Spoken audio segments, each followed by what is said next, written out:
Block 8, Pax Americana, Section 2, the beginning of the Cold War, with the section Containment. As we have seen in the first few months after World War II, Stalin was not interested in maintaining the wartime alliance. He broke agreements in Persia, Germany, East Europe, etc. Truman starts to get very fed up with this. This is the start of the beginning of the Cold War.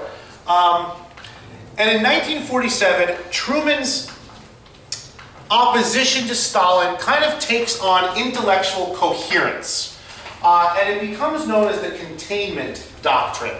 The Containment Doctrine is the genius of this guy, George F. Kennan. George F. Kennan is a Princeton graduate. He's working for the State Department. He is working in Moscow. And he gets a sense of the Soviet government as much as any outsider could get a sense of the Soviet government. And he sends back this very, very long telegram. It's called the Long Telegram. To Washington, kind of setting out what he thinks the Soviet Union is like and how the United States should respond to that. And it became known as containment. What George F. Kennan says is that Russia, whether it's Tsarist Russia, Soviet Russia, Russia as Russia, it doesn't matter, he says. The Russian character was expansionist, but also cautious. And what he meant by that is the Soviet Union would use every opportunity to expand its power and expand its reach as long as it was not specifically stopped. That the Soviet Union was like a liquid. I want you to imagine that there is a liquid in a container and kind of a second container underneath it.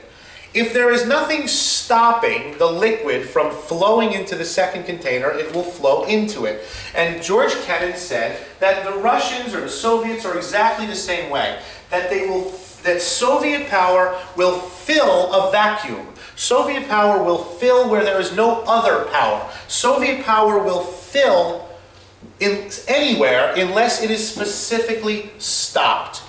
And that idea came to be known as containment. That the Soviet Union was already, the communists were in charge in Russia, they were in charge in Eastern Europe, they were in charge in Poland, Romania, Bulgaria, Hungary, Czechoslovakia. And we weren't going to try to throw them out of those places. That would have meant full-scale war with the Soviets, which nobody wanted. But what we would try to do was contain communism where it was. That communism is behind this door, and it would be the responsibility of the United States to jam that door shut and not let that door open up even a little crack. Because even if that door opened up even a little crack, so communist power would flow out of there into any place where there was nothing to stop it. And that is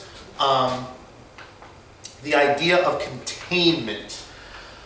The idea of containment took first fruits in what came to be known as the Truman Doctrine. From 1944 to 1947, Great Britain, and in its traditional role as world leader, had taken up the leadership in helping both Greece and Turkey fight off communist insurgencies. That there's communist insurgencies in Greece, there's communist insurgencies in Turkey. Britain is helping the Greeks and the Turks financially, they are helping them militarily, they are helping them with supplies, with advisors. But by 1947, Britain is exhausted. It is exhausted from the war, it is exhausted from its post-war recession. Britain can no longer hold up the mantle of global leadership. And the Prime Minister of England at the time was a guy by the name of Clement Attlee.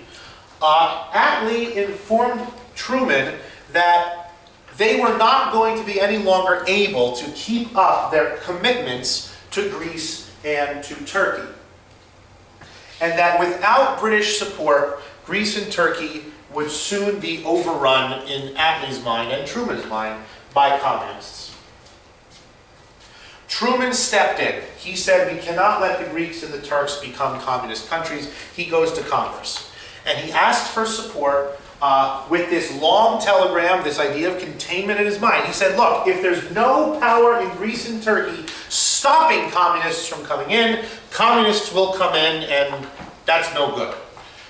He asks Congress for $400 million to support Greece and Turkey, specifically. But Truman makes it broader than that. Truman says that it's going to be the policy of the United States not only to support Greece and Turkey against communist aggression, but to support anybody, anywhere, fighting communist aggression. And he calls it armed minorities, outside pressures. He means the Soviet Union. He means Soviet pressure, Soviet support for communist movements around the world. Basically what this means, it's containment. That the United States is going to support any country in the world that is fighting communism. It does not mean, and this is a criticism of the Truman Doctrine, it does not mean that the United States is going to support democratic countries. All it means is the United States is going to support anti-communist countries. And for the next 30 or 40 years, an authoritarian dictatorship is going to claim and get American aid based on the fact that they were anti-communist. Truman gets his money. Truman gets his support. And as soon as British aid was cut off to Greece and Turkey, American aid, and more of it than the British could provide, flowed into Greece and Turkey. Greece and Turkey remained anti-communist countries in the Western orbit, in the anti-communist orbit. And eventually, both of them also became free countries as well.